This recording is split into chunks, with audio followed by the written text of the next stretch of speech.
Hey Reflections, if you want to support this channel, go check out my Etsy shop. I have a lot of cool stuff. Hey Reflections. I'm so excited today. I've been working on so many things. Like, you do not understand. I have to remind myself that, Samina, you are just one person. But I am bubbling with inspiration and creativity and motivation and ambition. Like, it's just, I want to do everything. And one of those things that I've been doing is creating a shop with a lot of functional merch, wearable art. Super excited about it because I don't know if a lot of you guys know this, but I actually went to fashion school. I went to school for design, and I was also named after my aunt, who was a fashion designer. So it just all seems really synchronistic and just like meant to be. And I'm working on so many other projects as well. It's just incredible. Like, I'm just so happy. Anyway, if you want to check out my designs, I also have shoes, sacred geometry shoes that I just came out with that I dropped last week. So beautiful, guys. Like, I'm so in love with them. Go check out my Etsy shop if you're interested. Now, today's podcast. I'm so excited about today's podcast. I'm so excited about today's guest. If you don't know who she is, because you're living under a rock, it is Heels and Hamburgers. And she is so humble that she doesn't even know how many people she's touched with her videos. Like, when I told her, you changed my life, she's like, what, me, huh? Like, but like, that's how beautiful she is. That's how beautiful her soul is. She's just so raw and authentic. No masks, no filters, no fakeness, just no judgment, just love. And I'm all about that. That's what I resonate with. Understanding each other's experiences, having compassion for one another, and sharing. So we talk about so much in this podcast, and I originally found her videos online at like 3 a.m. when YouTube searching DMT trip reports. And her video that I saw amassed 300,000, like 350,000 views in a short amount of time, and we talk about that. She had privated the video for her own reasons, obviously, but we talk about so many things. First and foremost, since it was our first conversation together, we talk about the DMT experience. So you guys are really in for a treat because the podcast is like 2 hours of psychedelic content. We talk about her acid experiences. We talk about mental health, mental hygiene. We talk about safety, harm prevention. We talk about a lot of stuff. We talk about the paranormal experiences that she's had. We talk a little bit about lucid dreaming and astral projection, but for the most part, we talk about psychedelics. I'm so excited to present this to you guys. I had such an amazing time doing this, and I have so much respect and love for her. I didn't really know what this podcast would be, but when I left after from doing it, I just felt so much love, and I left with an authentic relationship that was established, and we just had such a good time making it. So I hope you guys enjoy it, and I hope you guys get something out of it. Anyway, Reflections, enjoy the show. Your video, your DMT video, was one of the first videos that I saw of someone, and I was like, oh my God, I can relate to her. Like, she's a girl. She looks like me, you know? Like, and it was so inspiring that because of that, Oh, thank you. I started doing videos as well. And I was always looking for like other people that had a very similar experience. And I just vibe so much with you because like you died. Yeah. Yeah, I did. You died. And, for me, at least, I really admired that because I couldn't do that on my own the first time. So it was really difficult. How can you first describe the experience you had that I was talking Mhm. about and why it was so easy for you to just let go? Yeah. Okay, so I'll start. Basically, I've only done DMT one time. Well, I did it a separate time accidentally. There was some in like a bowl that I smoked in, but I didn't have like a crazy experience. So technically twice, but that first time was the breakthrough experience that I had, and that was the one that I originally made the video about. I had been researching DMT for like a year prior to that, and I had wanted to try it so bad. I was like, I tried shrooms and acid, and I really just like everything I read about DMT, I wanted to have a breakthrough experience. I like wanted it so bad. So I finally figured out how to get some. And I remember I made sure that I was going to have the right amount of like the right dose to actually be able to break through. And I was so hesitant to do it at first. And I'd done so much research on it that I think I had in my head had an idea of what it was going to feel like. But even from I'm pretty sure at this point in my life, I'd watched every single trip report on YouTube. Like I'd watched all the documentaries, I'd Googled and like looked at every website. And when I actually did it, at first it was weird because it was one of those, I feel like for every other psychedelic I've done, it had like a much slower come up and you could kind of like feel where it was going. It wasn't such a shock, but this one, it was like, I remember I took a couple small hits at first and I immediately felt it. And then I took like one final one, and that was where I instantly regretted it at that point because I was like, okay, this is not what I had envisioned for myself. This is way too intense. I in my head, I was like, I fucked up. Like this was not DMT. I just killed myself. This was some other like powder that I took. And then it was weird because I remember it kind of like knocks you out. Like it felt like anesthesia in a way where it kind of like you like close your eyes, and I remember I just kind of sensed I was losing control of my body and I started to kind of panic. But at this point in my life, I was really good at like kind of every time I'd had a scary come up on a trip, I was really good at mentally like calming myself down and just letting myself go. This one was definitely really pushing my limits, but I got to the point where I just kind of like closed my eyes. And I remember I started seeing all the crazy visuals and just super like intense, like I can't even explain it. It was like colors I'd never seen before. And my body felt like it was vibrating. And I remember in my head, I was trying to think like, okay, this is what everybody told you to expect. But then I was panicking. And then I just remember, it's so difficult to remember this point because it was 3 years ago, but I just let myself go. I just was like, well, at this point, I'm not going to be able to stop it. So if it's my time, then it's my time. And then it just shot me through, and it was a complete ego death. I remember literally feeling my soul getting like ripped out of my body. And that was the terrifying part. But once it happened, you forget that you were even so scared because you're gone. Like you don't know who you are. You don't know what the world was or anything. You don't remember your life. You don't even remember that you were so anxious about it happening. And I remember it felt like I had been, and I was raised Catholic, but I was at this point in my life, I was not religious at all. I'd consider myself more agnostic at this point.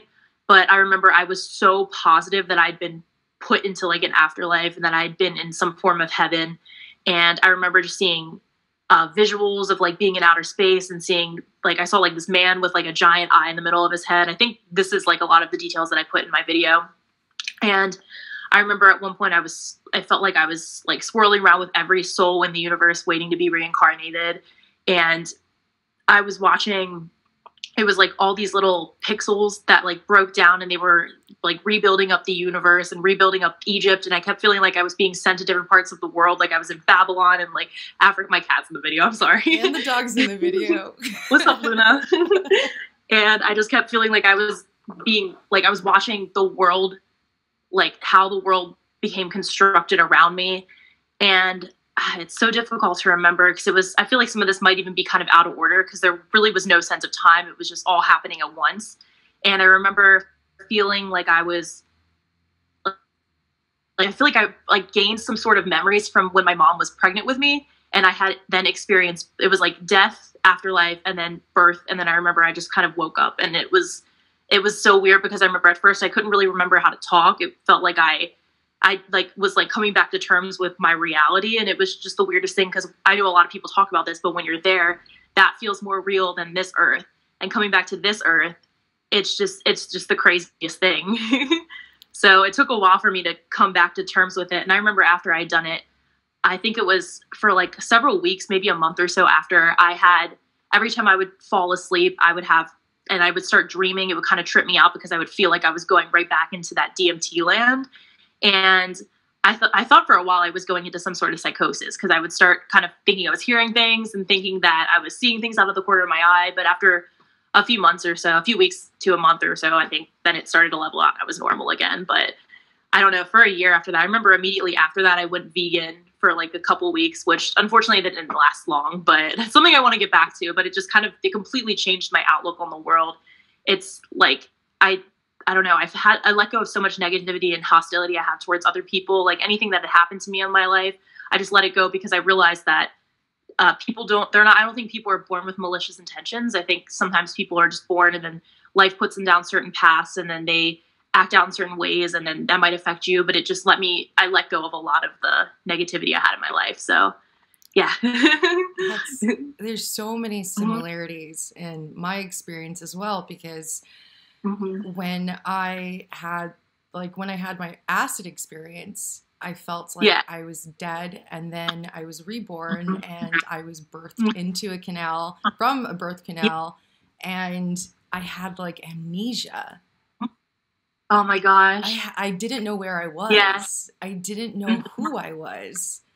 And like you said, during the process, when it's happening, there is no time. You forget, you go with it, and it's just like, all right, you surrender and I'm here, like, so there's so many like similarities. And also when you said you went vegan, after one DMT experience, the first thing I did was take like fruit from a bowl, and I was like eating mangoes and strawberries and thinking, this is how we're supposed to live. This is what we're supposed to like give our body, not this fake food and this overly processed food. And that was the first thing I remember coming out and thinking, I have to have fruit. Like, that's it. And it was so weird to even like think that, because like it really does make you look at reality different. And like you say, it's so much more real than here. And it's like, yeah. Yeah,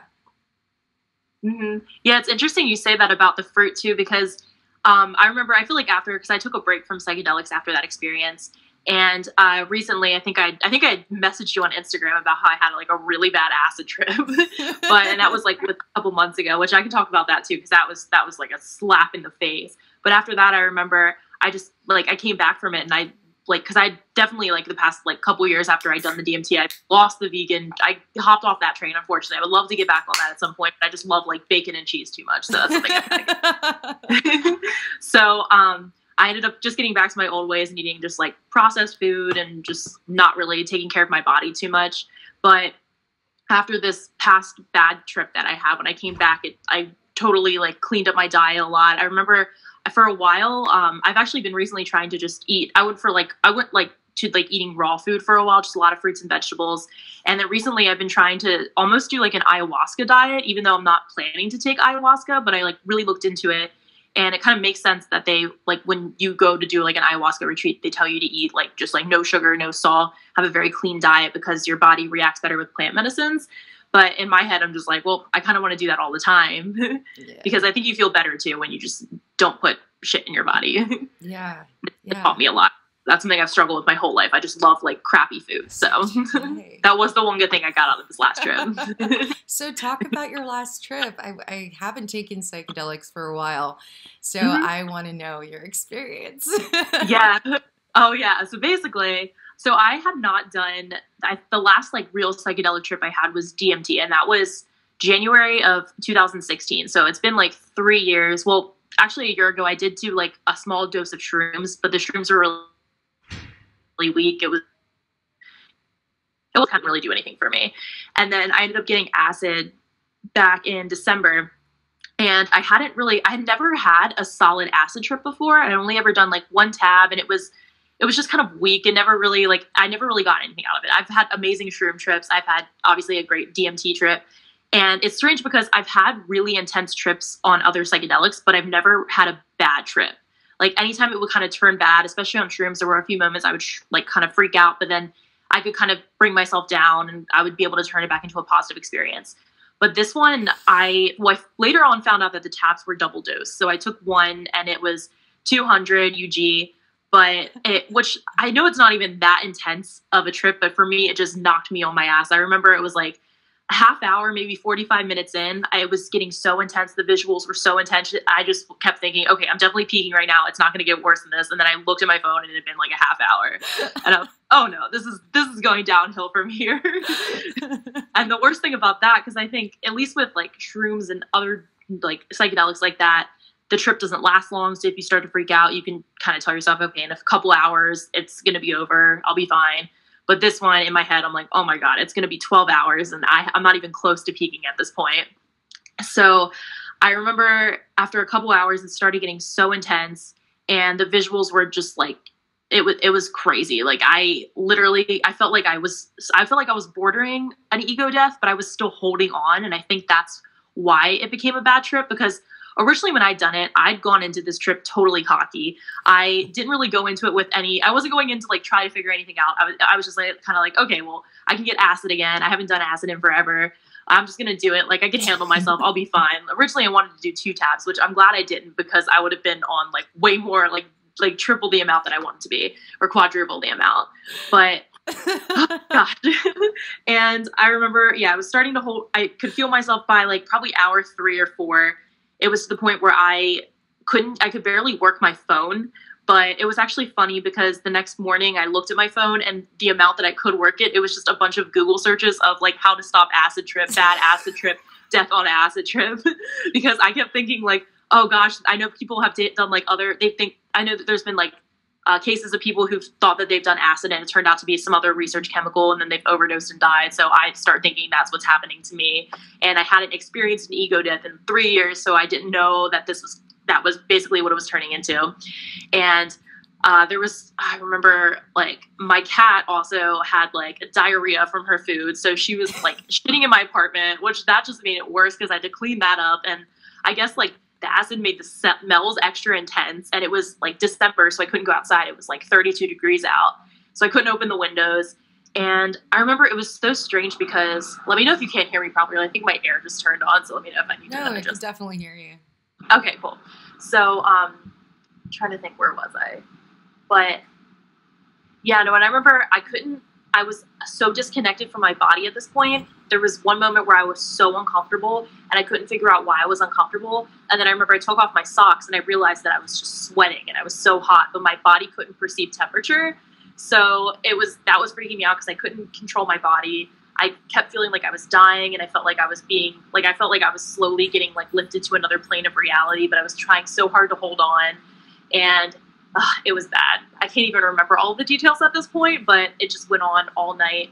And I think what also contributed to it was I hadn't slept properly in a couple weeks because of my job. I was working awful hours, and then the night before that, I'd slept for like 3 hours or so, and I was just running on caffeine. And then I did this the following night, and I did this at like, I think I took the tab at like 11:30 or midnight. So, which is probably not the best time because obviously I was going to be up all night.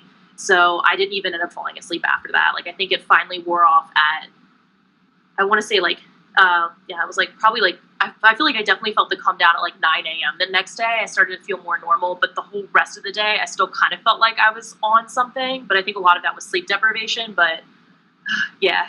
And then I actually did it again, like 2 weeks later, which I feel like most people would be like, you're crazy, why would you do that again? But I went to a music festival and I decided I would just do half of a tab. And I had the same experience again. It was like just as intense.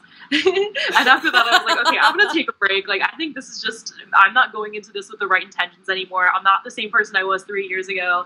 And it sucks because I really want to go and I want to have a good experience again. I want to come back and have like, because the first time I did shrooms, I had such a spiritual experience. And I swear it just like completely changed my life. And then after I had that deep effect on me, now I'm almost scared to touch anything again, especially with acid, because if you have a bad trip, you're committing to 12 hours. No matter how small of a dose it is, like you're going to be on that and it's going to keep you from sleeping. And I do remember that first acid trip, or the one that I did the first time I had a bad one. At one point, the visuals were so intense, I closed my eyes. And then when I closed my eyes, it felt like I was going back into DMT because the visuals of my eyes closed were even stronger. So I couldn't escape it. And I remember at one point I was thinking, should I call an ambulance? Do I call 911? And I'm glad I didn't do that. That would have been the worst decision possible. But I convinced myself not to because it was so intense, and I realized that even if I did go to the hospital, they couldn't have done anything for me because it was in my brain. I just had to ride it out at that point.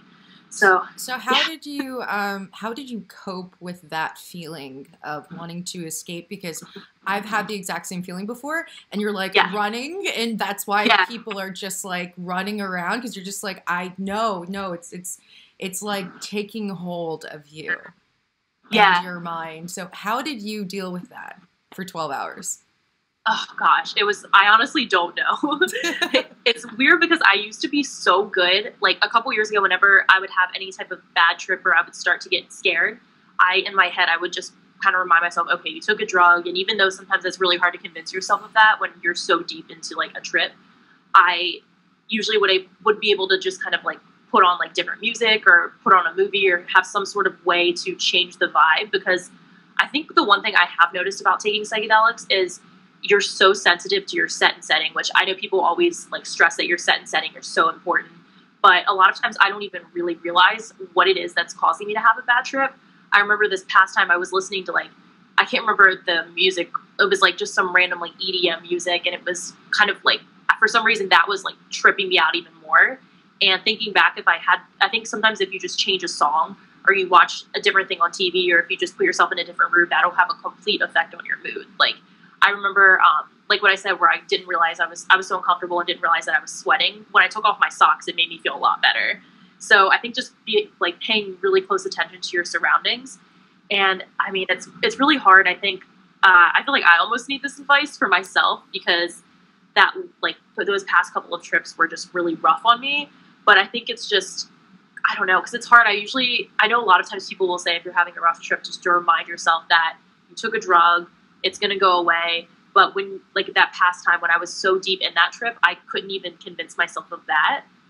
But I think, I mean, the best thing to do is just, I don't know, for that, I just kind of held on. Yeah. And I know after a couple hours, I would keep reminding myself because I remember when I peaked after that, when I could feel myself coming down, it was very gradual because it was such a long process. But every time I could feel, it would be like I would kind of go back and forth between this plane of reality and the next one. And then I would notice that I would kind of go back to this reality more frequently. And then I could kind of sense at that point that I was coming down from the trip. And then I would keep reminding myself of that. Like, okay, like you just came back into this reality again. You're going to go back, but then you're going to kind of come back again. And eventually it just kind of like, once you feel yourself coming down, it's very calming. But yeah, I don't know. When you're in that moment, like it's super intense. I wish I had better advice for people, but I don't know. Maybe my 2016 self probably could have given much better advice on that. But yeah, I know for me, when I'm having a really hard time with a trip, I'm battling my own ego and I'm battling letting go. Yeah. And ever since I've started this, I don't know, path to the self, I recognize that every day is a little mini ego death. So like when you when I look at this and I look at the difficult trip experiences, those are the ones that I learn the most about myself. And a few months after the growth happens, the neuroplasticity changes, you have new outlooks on your own life. Did that happen to you at all? Yeah, definitely. I think you get something out of each trip. Even if it's a bad trip, you will learn something from it. And actually, I think I heard Joe Rogan talk about that on one of his podcasts, that sometimes your bad trips are your best trips, because even though in the moment it'll feel like you're dying, it'll feel like it's the worst thing that's ever happened to you, you will come out of that having a completely new understanding of yourself. And I think in those moments you really learn like what is going on with yourself and your mind. And if you really take the time to like dig into your brain and dig into your consciousness, I think you can take something beneficial out of it. So yeah, and I think a lot of it too, if you're having a bad trip, even if it's not set in setting, there could be something going on in your life that's triggering that bad trip. So it helps you look into yourself, and like if you really just try to think about it, like, okay, what is going on in my life that I'm not 100% happy with? Is it do I not like my job? Do I not like the relationship I'm in? Do I not like my friends? Do I not like where I'm living? Something like that. Because I think a lot of times anything that you have suppressed will come back up when you're having a bad trip. Yeah, yeah, absolutely. I recognize, especially in DMT and acid, it kind of just pinpoints the exact thought that is occurring in your mind and like performs this psychic surgery or almost like confrontation of this thought. And I'm just like, no, I don't want to like think about it, you know, like you just want to push it away, but it's actually going to make the experience even worse if you push it away. So a lot of the things that I go through is like in my DMT experiences before, it was like my past traumas, and like my childhood and like those things that like I had to confront. My mother, you know, like different, like your father figure, like not feeling loved and all of these things. So, I was definitely terrified, but it's made me have so much more respect for these entheogens, really. Oh, yeah, absolutely. Yeah. So, and I'm sorry. Oh, no. You can go ahead. I was just about to like ramble. So no, ramble away. That's why I have you on. I think it's funny. I like being able to talk to you about this because I feel like I have a very small amount of friends in my real life who have done these like psychedelics, who have these experiences. Because I have a ton of friends who I think a lot of times people think that when people do drugs, they're like, oh, I want to do like Molly and MDMA. And I know people have experiences on those that are great. But personally, I never have had a good experience. I don't know what's wrong with me, but that stuff just does not work well with my body. But I remember the first time I did DMT, I told like one of my close girlfriends about the trip. And I was like, I was so like just passionate about what happened to me. And I wanted to tell everybody about it, which I'm pretty sure people thought it was super annoying. That's why I made the YouTube video, because I was like, okay, at least I can find an audience for it. But I would tell my friends in real life and I could tell they would look at me horrified. Like, what is wrong? You're ruining your brain. Like now you're coming off like this crazy hippie, but I just don't think people fully understand that unless they've gone through it.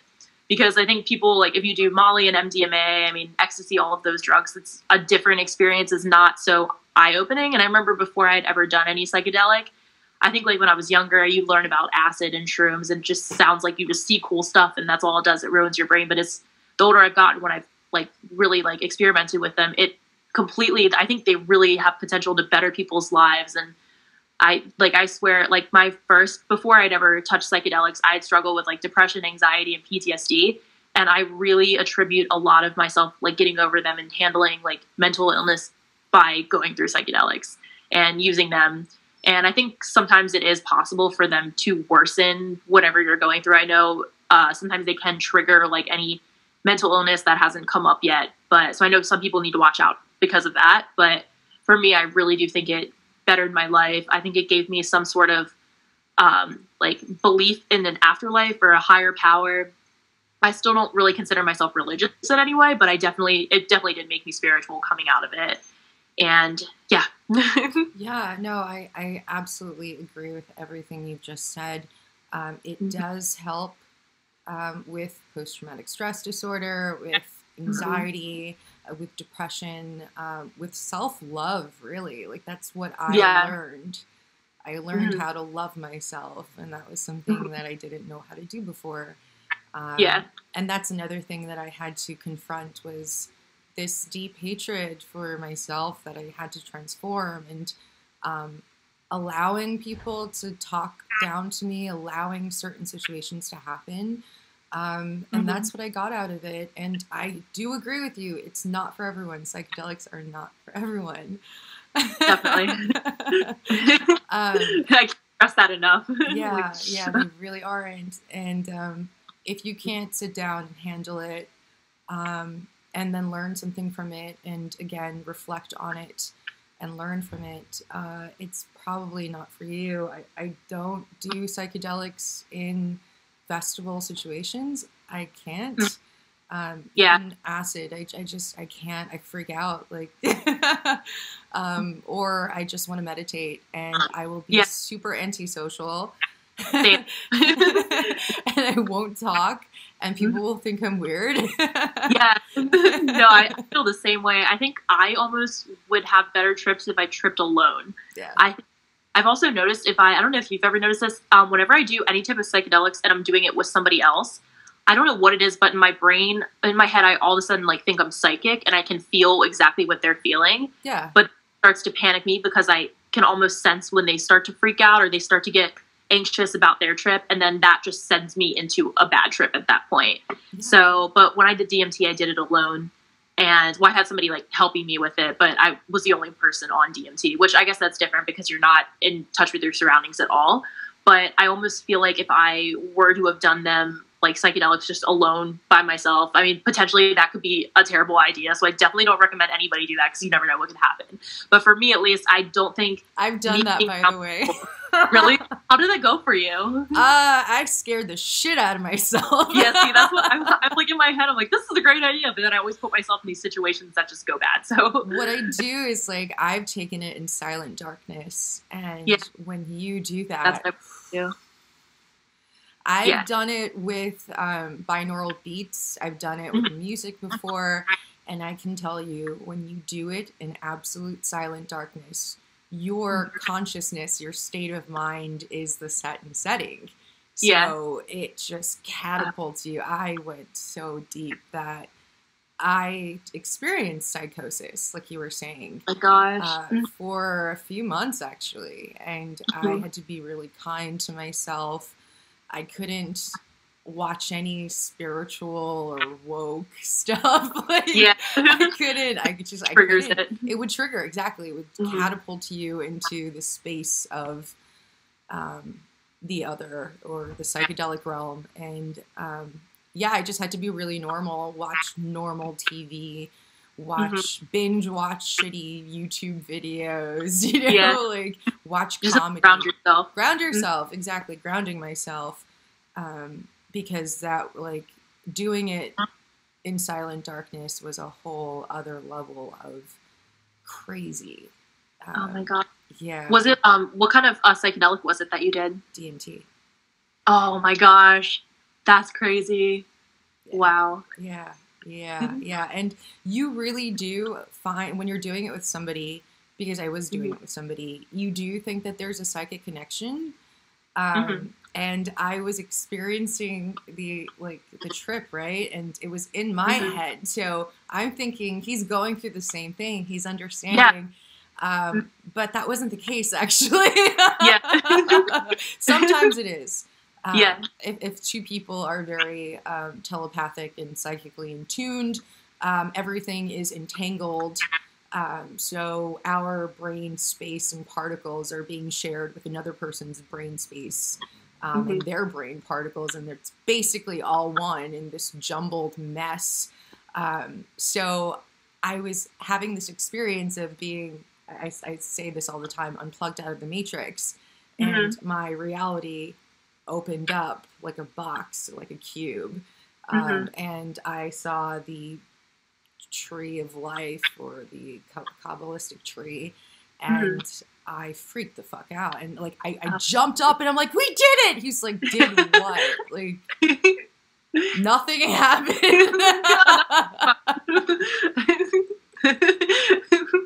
Oh my gosh, that's so funny.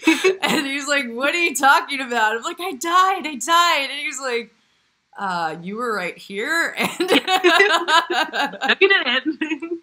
He's like, all the stuff you were saying, I wasn't saying it. So there was a huge like miscommunication. But it's really intense. And how do you ground yourself? After a trip? Yeah. I think a lot of what you said, actually, it's just, I think it's important to, at least for me, to separate myself from like watching anything that has any sort of spiritual message, or because I think a lot of times when I don't need to ground myself, I really do. I fall down like YouTube holes of watching channels like yours and just any like psychedelic, like spiritual. I remember when I was really into it, I would listen to like those Terrence McKenna talks on YouTube for like hours. And it's weird because when you do need to ground yourself, it's like I'm breaking these habits of what I like to do in my spare time. So yeah, a lot of it is just hard normal Netflix shows that don't have to deal with that.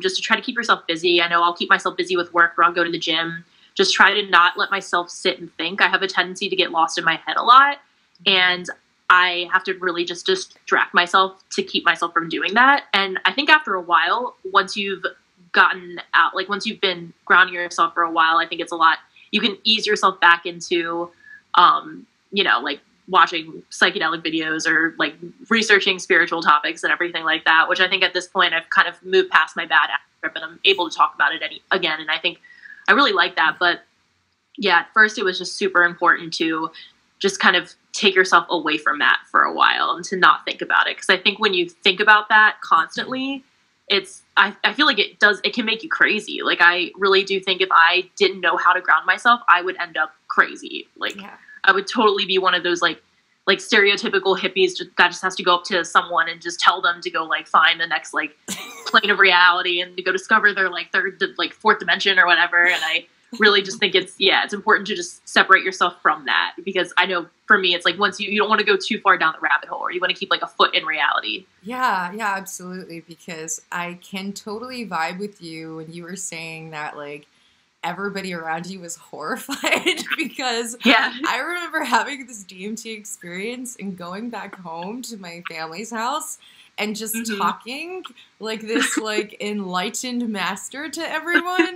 I feel like I've become a shaman at this point. I look back and it's so cringy. I'm like, oh my God, Jessica, like Jesus, like chill. And they were really intrigued, but at the same time they were horrified that it came from a drug. And I remember them saying, don't you ever say that, like at this house, don't tell anyone, just stop. And then I would tell my friends, and my friends were absolutely horrified as well. And a lot of them were Catholic, so they were like, oh, that's just fucking voodoo shit. It was like, no. No, that's what I did too. I remember I went and I told my mom, and like my parents are very chill, but like obviously they don't want their daughter to be out doing like crazy drugs and everything. But I remember I told them, because I was like, Mom, like, because she raised me Catholic, I was like, I think I found God. Like, I had this crazy experience on this psychedelic drug, and I could tell she just looked like she wanted to cry. She's like, oh no, honey, no. Like, why did you even tell me that? And I was like, I don't know. I was excited. I want to share it with you. And I remember I said the same thing to my therapist too.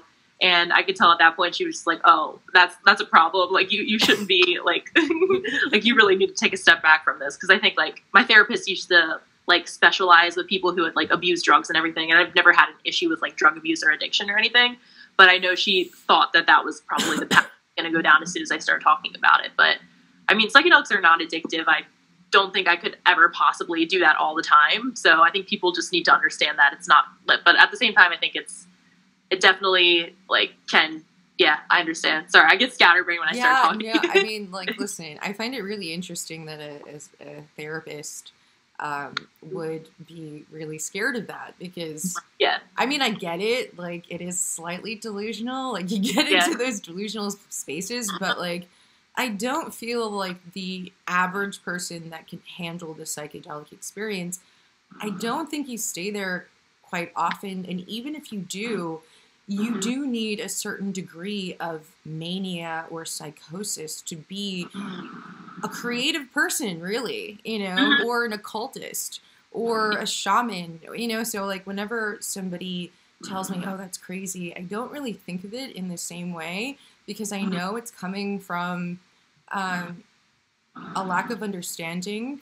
Exactly. Yeah, if that makes sense. Yes. Yeah, and I think a lot of times it's the people who haven't experienced those like psychedelic drugs. They like, you sound crazy. I mean, if I had never tried that stuff and I listened to myself talk, I would think that I would literally just be like, oh, that girl's crazy. Like, she needs to just chill out.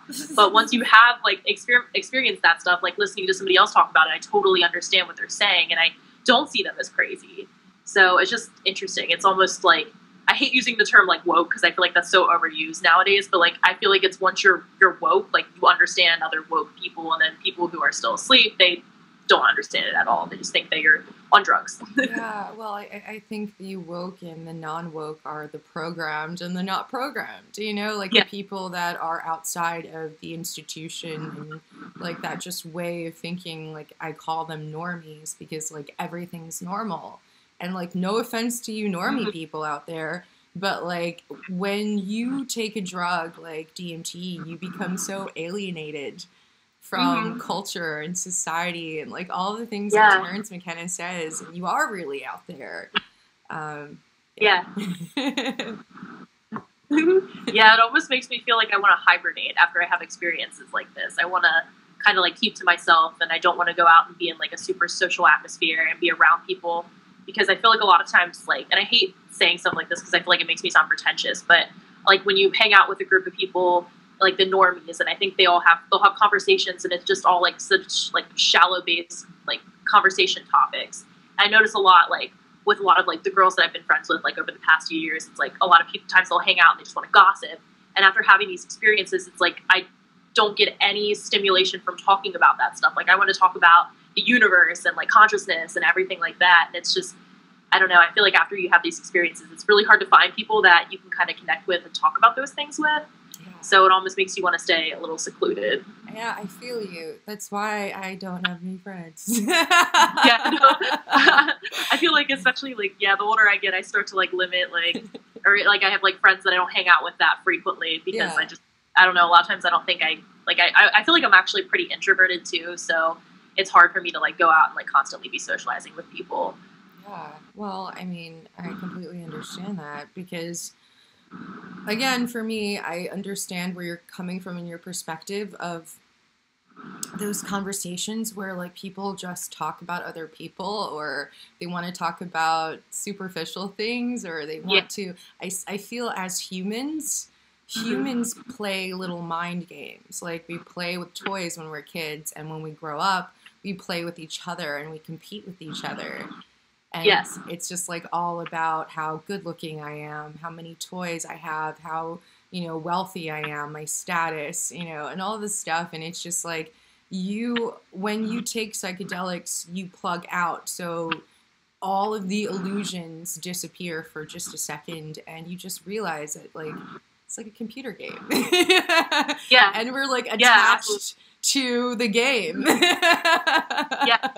Absolutely. Yeah, and I feel like at the same time, it's like I'm guilty of, you know, and hanging out with people and gossiping and all of that stuff. But I think a lot of times, like when you have these experiences, it definitely does kind of change the way, because it's like I don't want to have empty conversations with people. I don't want to just contribute to gossip and all of this other stuff when you're talking with people, because at the end of the day, it just makes you feel empty inside. And I think a lot of the people just they don't know anything else. So it's not really their fault. It doesn't mean they're lesser of a person. Yeah. It's just, they just don't know anything else to compare it to. Behavior, looking at what other people do, looking at what your family does, what your close, or, you know, surrounding people do. And like, I get it. Like, you know, a lot of we're living in a world that's like really hurt and traumatized, and people are doing things that they don't want to do so they can make money and survive, you know, like our priorities are all fucked up. Humans are commodities now, you know, so like I freaking get it. Like I was very angry for a very long time about the system and like having to play the game and all of this stuff, but you kind of just sit back and like you don't participate. Yeah. I no longer participate in things that I don't believe in. I no longer pretend to be the same person I was.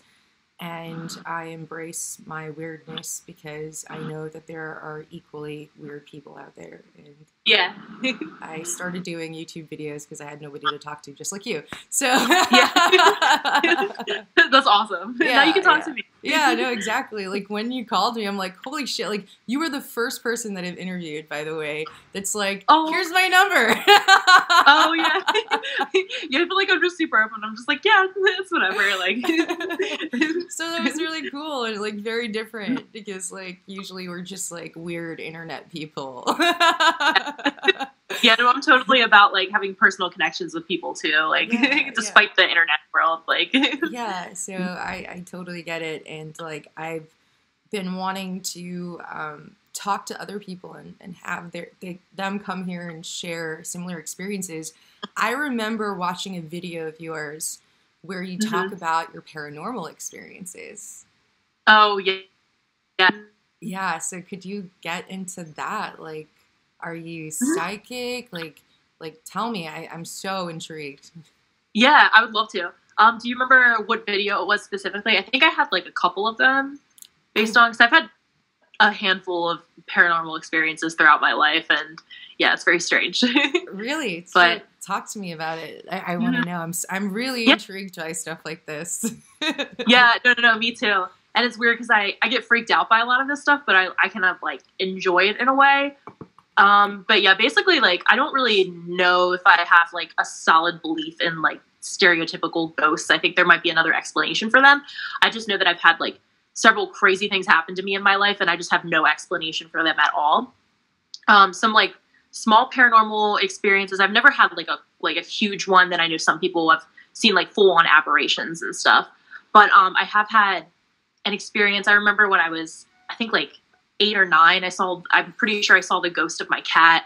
And I'm pretty sure, it was like my cat had died like unexpectedly that day. And I remember at night I woke up and I saw like the outline of a cat sleeping on my feet, and I kicked it off. And I remember I waking up the next day and I was like, that definitely happened. That was not normal.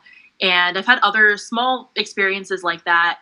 I remember my workplace, I'm pretty sure, is haunted. And I know a lot of people I work with, some people like do believe me, and other people are just like, oh, like you're crazy, like you're just trying to find something. But I work in retail, and we're supposed to be wearing these like walkie-talkies like throughout the day because you want to communicate with everybody you work with. And I remember one time I'd gone to our back stock room, and we had a broken walkie-talkie that was stuck on like a random channel that didn't it was like a broken, we just kept it on the charger. It was stuck on a channel that we weren't on or anything. And I remember I walked to the back, and all of a sudden I heard the broken one go off and go, Jess, I need you. And then in my head, I didn't really process it was the broken one. I thought it was somebody up front needing me. And then I realized later on that it was the broken one that had called my name, which honestly, it could have crossed over with another store. It could have just been a crazy coincidence that there was another Jess working in another store, but it was still really weird. And I know that people say if they're ghosts or any paranormal entities, they can communicate through technology. So yeah, that was a very strange experience. I'm trying to think of any other ones. I remember when I was little, my brother and I used to have the same nightmare about this woman in our basement that would hold us down and tickle us. And I remember I used to have that, and I thought it was just a nightmare. I've always had super visual dreams. And I remember telling him about that a few years later, and he told me he had the same nightmare growing up. So that was very strange. And I could probably ask him about that now. And it was weird for both of us. And he's super skeptical with everything. Yeah. Other ones I have recently, this is something I don't even think I stopped kind of fully making YouTube videos around like spring of last year. I would kind of do one like every few months, but I used to get, the past, probably it started a year ago, went on until about May or so. I was getting really, really bad sleep paralysis all the time. And it started mainly when I moved into this apartment. I originally was living with a roommate in my old apartment. I had sleep paralysis a couple times. When I moved in here, I was living alone. And I don't know if that contributed to it either, but I remember I woke up and it would happen to me almost every night. Most of the time it would just be like the paralysis. I wouldn't be seeing anything, or I would have like slight audio hallucinations. But I remember I woke up one time and I saw like a man in a top hat, like a shadow figure standing in my doorway, which is interesting because that's whenever people talk about sleep paralysis, they always see a man in a top hat. It's a very common thing. And so it could have just been my brain fabricating that because I've heard like a lot of sleep paralysis.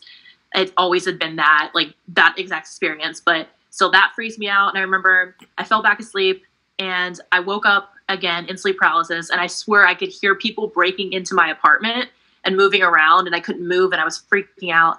But it's strange because actually ever since I adopted my cat, I haven't had sleep paralysis. And I don't know if that's that has anything to do with it, but I adopted her in like April or May, I think. And ever since then, I don't think I've ever had sleep paralysis since.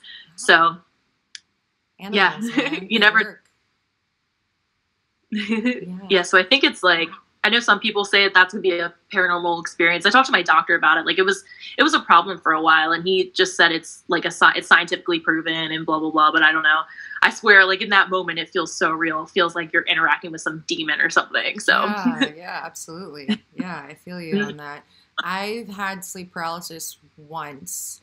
But it was after watching something on sleep paralysis. Yeah, that happened to me too. I remember I watched that movie, The Nightmare, on Netflix, and I got sleep paralysis after that. Me too. Is that what you watched? That happened to me. That was so scary, though. I swear that triggered it. And I know other people doing houses that night. Wow, that's crazy. Yeah, I haven't had any paranormal experiences with like a ghost or anything, but. Actually, I did have one with an entity. I mean, entities, really? Yeah, but like in DMT space, or like when I was clearing out my apartment with like smudging it. And I felt this fear. It was like fear. It was a scary feeling of just fear. Like right where I smudged, it like went right into my face and like tried to like make me feel fear, and then just went out the door. My God. Yeah, that was the only time. But that was after a fire. And my God. Yeah, and I was also doing some stuff with making very long time ago, researching DMT. And yeah, I felt the fear go like as soon as I put smudge on the place. That's why I always like smudge my apartment, especially if like I'm moving into a place. There's always like energies that I'm very like subtle energies that I'm very aware of, but most of my entity contact comes in before psychedelic experiences, but now mostly lucid dreams. Yeah. Interesting. Do you dream a lot? Yeah, every day. Yeah, I was gonna say I think most of my dreams end up being lucid. Like probably 90% of them are lucid for the most part. Like I feel like it's always been that way. Yeah. Yeah, and how often do you dream? I would say most nights I end up remembering my dreams. I think like most of the time, it's usually most nights I end up dreaming. I always usually remember what it is the next day, or at least like parts of what it was. But for the most part, it ends up being lucid, except lately I've been taking melatonin to help myself sleep. So I think I haven't had a lot of lucid dreams. I've just been in super deep dreams because of that. But yeah, for the most part, I usually end up like knowing that I'm dreaming. I don't think my lucid dream experiences are as cool as a lot of other people make them seem, where it's like, oh, I can choose that I'm flying and I can go here and there, and I don't really have complete control over them, but I'm usually aware that I'm dreaming, and I can usually almost have fun with it, and then I can wake myself up if I really need to. But I haven't really mastered like intense lucid dreaming, but I did notice before when I was getting sleep paralysis, a lot of times I would end up getting sleep paralysis while I was lucid dreaming. I would feel myself go into a lucid dream, and then that would trigger the sleep paralysis. So now I'm scared when I start lucid dreaming. I try to kind of like get myself out or just go into a deep sleep. When you talk about lucid dreaming, do you mean like the hypnagogic state, like the before sleep, like in the in-between state where you're like in no thought and you feel yourself slipping into dream, and that's when you have the sleep paralysis, and that's why you're afraid, right? I think for the most part, it usually will happen. It's like right when I'm starting to fall asleep, and I will feel myself like it's like I have a foot like that I'm awake, and the other foot is going into like a dream. Yeah. And then I usually I've learned to like, for a while that wouldn't last long. I would end up either going into like a full dream, or I would end up waking myself up.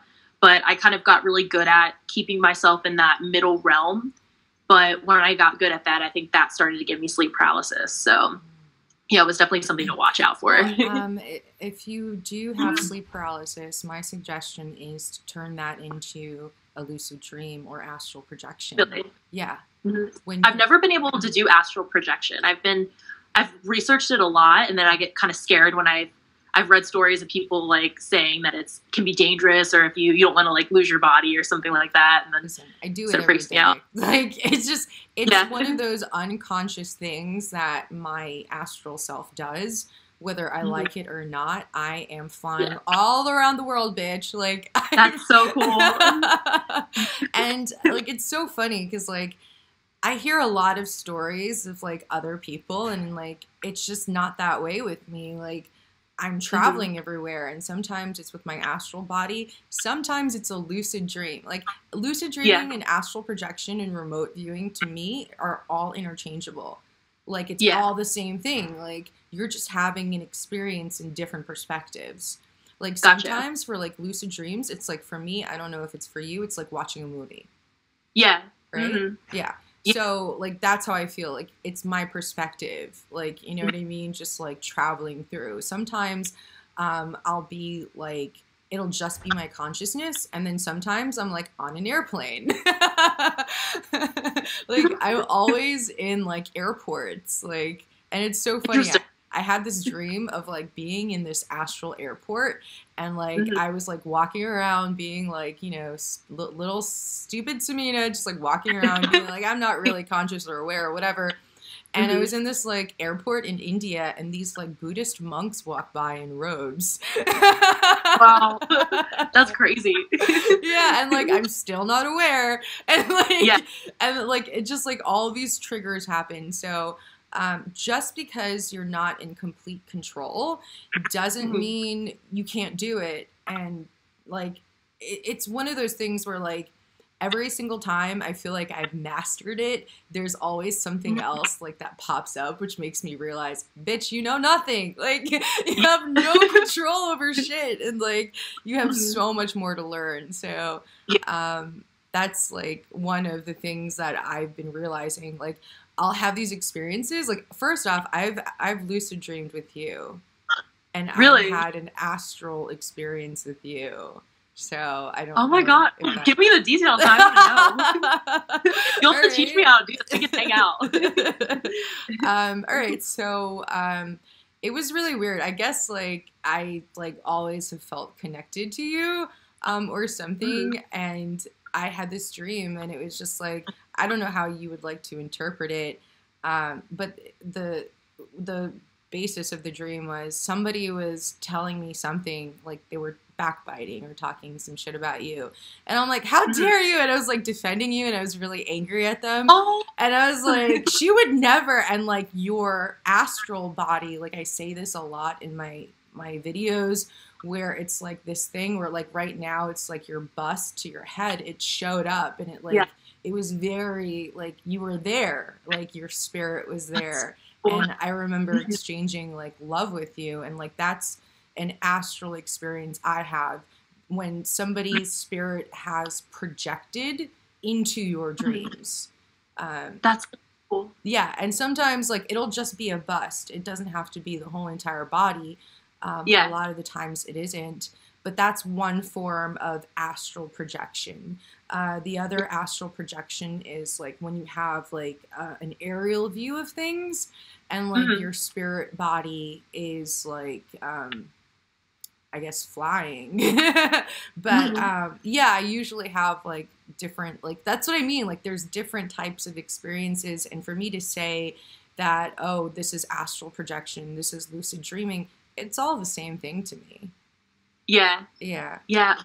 That's actually, I feel like I may have experienced some form of astral projection, because I know a couple times when I have had sleep paralysis, it is like an out of body experience where I can see like 360 degrees of the room. I can see every corner of it, or I'm like watching myself, or I feel like I'm slightly floating above my own body. Yeah. And I guess that could be like a form of astral projection, like what you're saying. Yeah, that is. I'll just have to get back at it and think that that sounds like a better hobby to take up than for me to be experiencing with like constant psychedelics and freaking myself out at this point. Well, what I do is I kind of like make it a practice. So every day I will practice, and I practice guiding myself into a sleep state.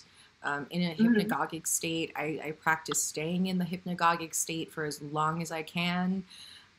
The astral projection part, I really don't know how to tell people like how to do it, because like it's like one of those things that happens, you know. It's just like there's no rhyme or reason to it for me, but what I feel helps the most is getting into a sleep meditation, if that makes any sense. Okay. Doing that every day, and that will help you gain a lot more control of that amnesia, you know, like when you just like pass out and you're like, you don't remember, like that's what we're up against. And like, that's, Gotcha.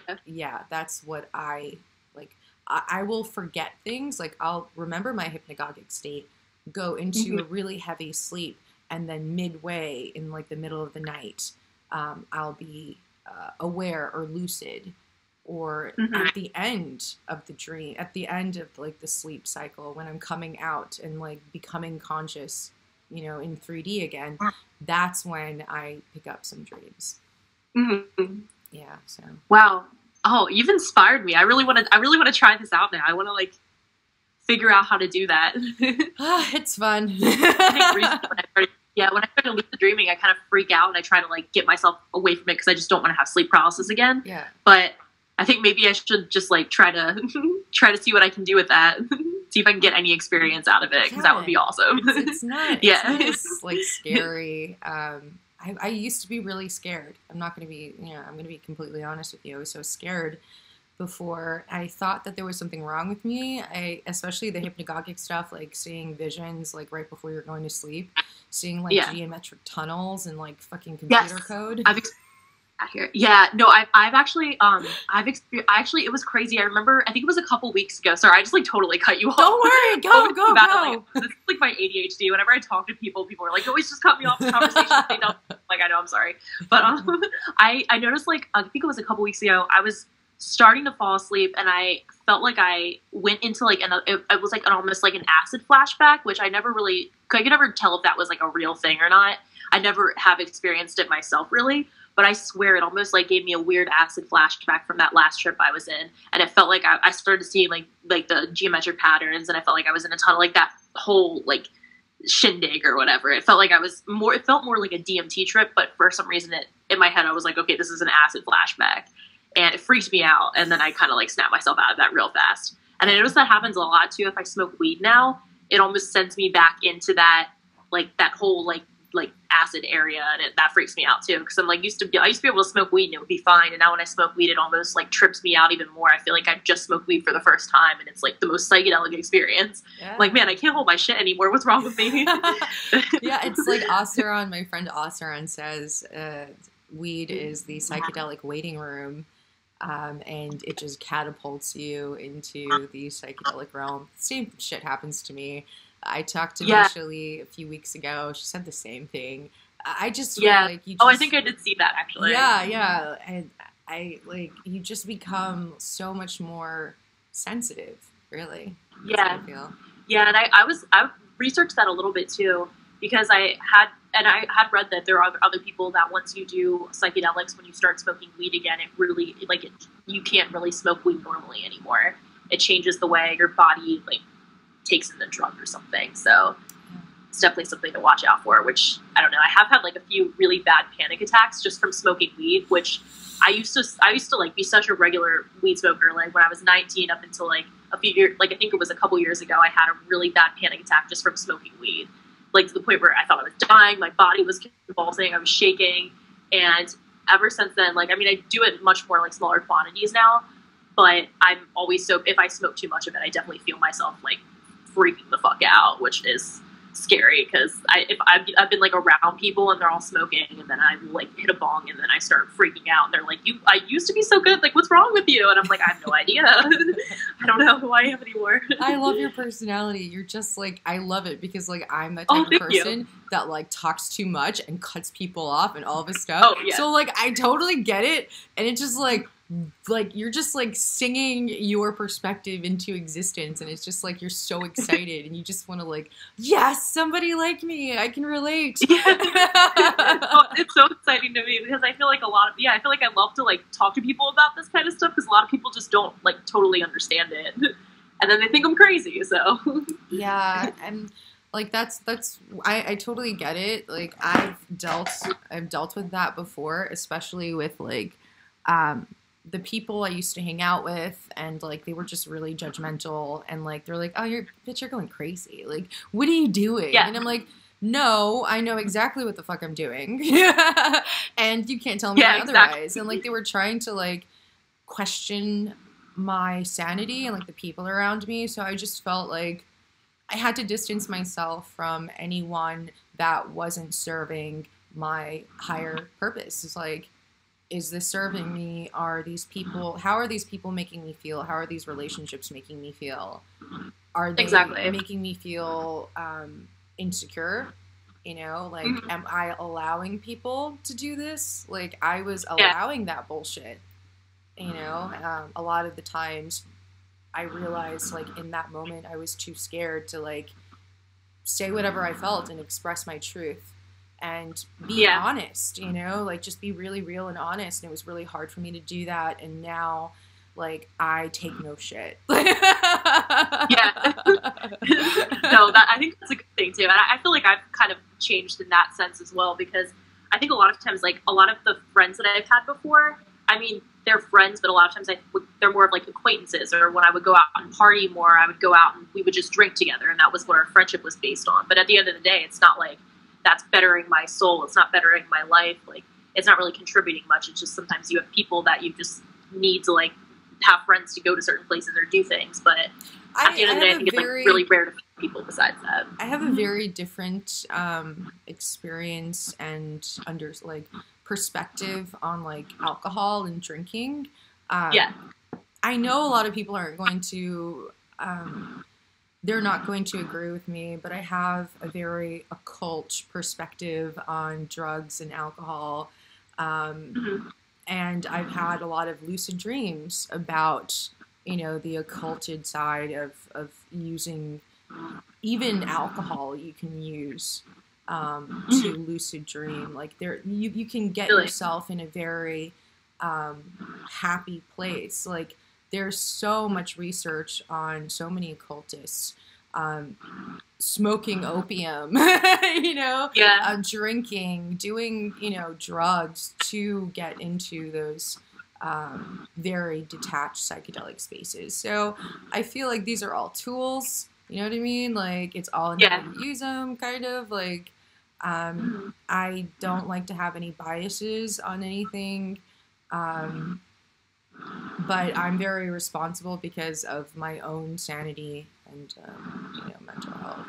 But yeah, I feel you on just, like, dropping the people that, like, don't get it, and, like, they're constantly in your ear and they're just, like, talking and, like, making you doubt yourself so much. But once you let go, like, I find new relationships come in, new people come into your life, and what is this reality but, like, relationships revolving and experiences teaching you about yourself and humanity and the self. But it gets really weird. Like, I'm not gonna lie, it gets really fucking weird, and you start freaking out. Like, a lot of my lucid dreams, they're not fun. What are some lucid dreams that you've had? Besides the airport, or that was the astral projection. That's so interesting, though. Oh my god, like, I've been having the craziest, like, I just had one that was a highly occulted dream. I'm still trying to kind of, like, decode it or, like, understand it, but it was tough. And it was after watching or listening to a lecture on occultism and mysticism with my partner, and they were talking about Crowley and all this stuff, and of course I fell asleep watching it, and I had this dream, and it's been this, like, reoccurring dream, and I'm just trying to understand, like, why would I have a dream about heroin? Wow. Why? Like, that doesn't make any sense. Like, I don't do heroin. Like, you know, like, it's just, like, weird. And I had this dream. It was me and my sister. And if you know anything about me and my sister, I have really dark hair, dark features, and dark eyes. And she has very light features and light hair and light eyes. And it was, like, the two dualities, like the sun and the moon. And, like, that's what we represented. And there was, like, duality. And that's when I became lucid, like, understanding, you know, the duality and, like, what we represent. And then there was, like, another scene where I was, like, cooking up heroin, and, oh my God. And I'm like, did I watch too much Sopranos or something? Like, like, why am I going to this place? Why am I getting so dark, man? It's like dreaming is a gateway drug, apparently. And like, this is what, like, they don't talk about this shit in lucid dreams. Like, everybody's lucid dreaming's on like ninth dimensional beings and shit. Like, nobody's freaking like cooking up heroin and shit. People are like flying and stuff. You know what I mean? So like, yeah, for the most part, like, yeah, I can fly and all this stuff, but then I have some really crazy ass dreams about like stuff like this. And what happened was I was like cooking up heroin and all this stuff, and we're like in this like weird place, like it almost looked like this gray cement basement or something.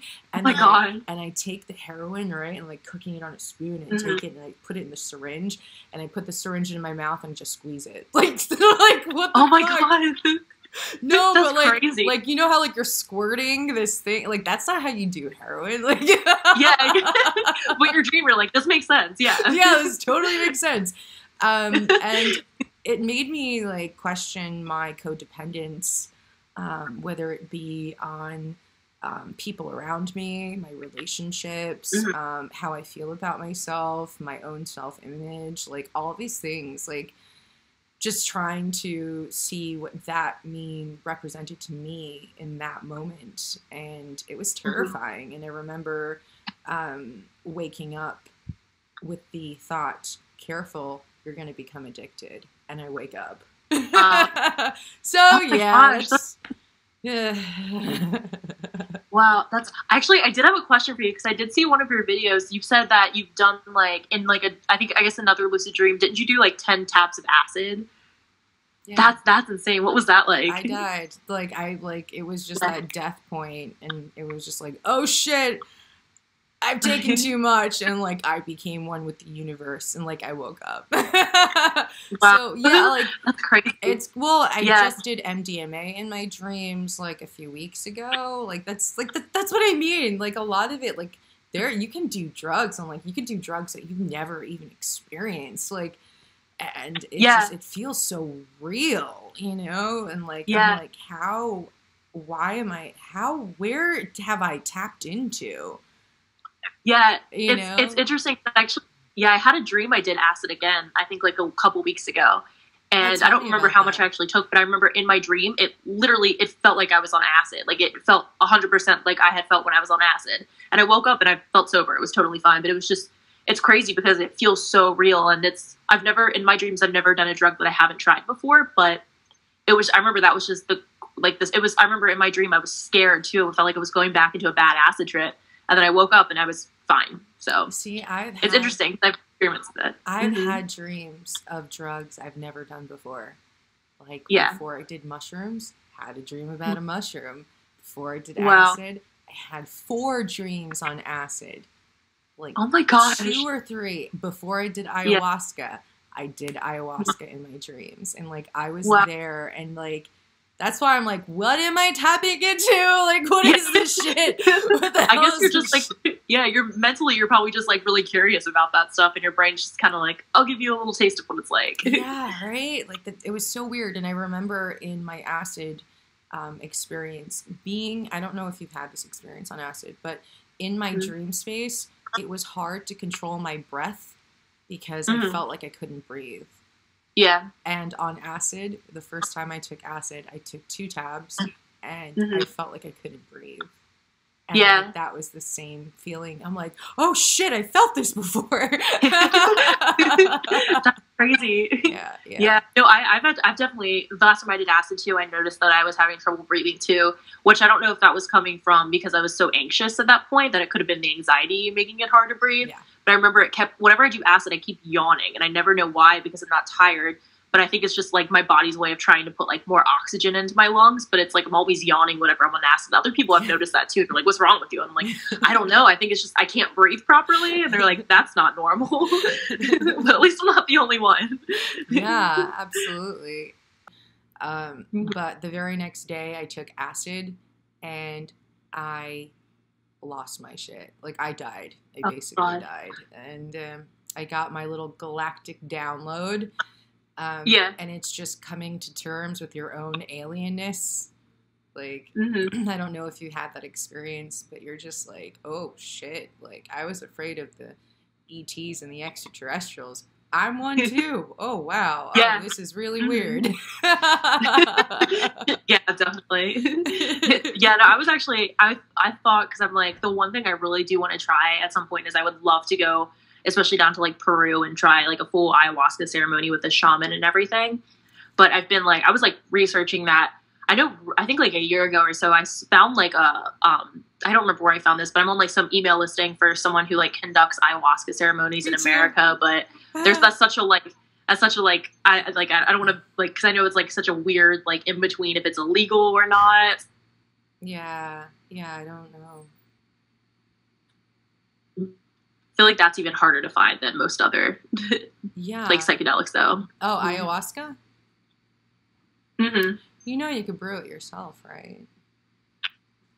Yeah, see, that's what I've heard too, but I don't trust myself. I feel like I would fuck it up somehow, or like give myself the wrong dose and I'd freak out. Like, I think I really want to go and like have the full, like, I want to go like to like I want to have like the full experience with like a shaman, especially because I think if I was with a shaman, if I mentally knew I was with someone who really knew what they were doing, it would probably like keep me, I don't know, calmer if I started to freak out at all. Yeah, no, I feel you about the freak out stage. Like, it's a mind fuck. It really is, because you're just like, you believe that you're dead. Like, yeah. And I feel like for me too, especially because I had like such an intense experience on DMT. I know, I've heard that, I guess ayahuasca, it's DMT, but I guess it's not such a quick shoot off. It's a little bit more gradual, so it's not as intense. But still, though, I've seen a lot of like YouTube videos and documentaries on it, and it looks pretty fucking intense. So I want to be careful if I decide to do that.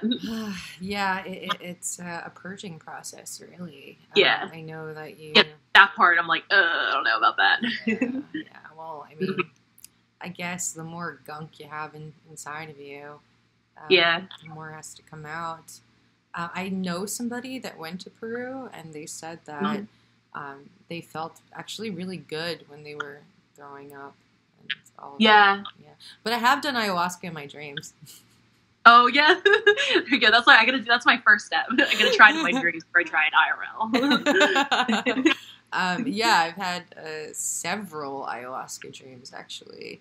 And they all revolve around death, my own demise, the dissolving of the ego, so Oh gosh. That's so cool though. Yeah, I guess. Yes. Looking back on it, it's probably not in the moment. But you know what it is? It's just like, I feel like I'm just so terrified of the drugs that like, it's my own subconscious, like, bitch, you gotta do the work whether you like it or not. Like, yeah. It's happening, it's happening, and there's no, like you said, escaping it. And for some reason, in my lucid space, I'm a lot less scared of all of these experiences. Like, astral Samina or like astral me doesn't give a shit about dying, because like I'm already there, like, yeah.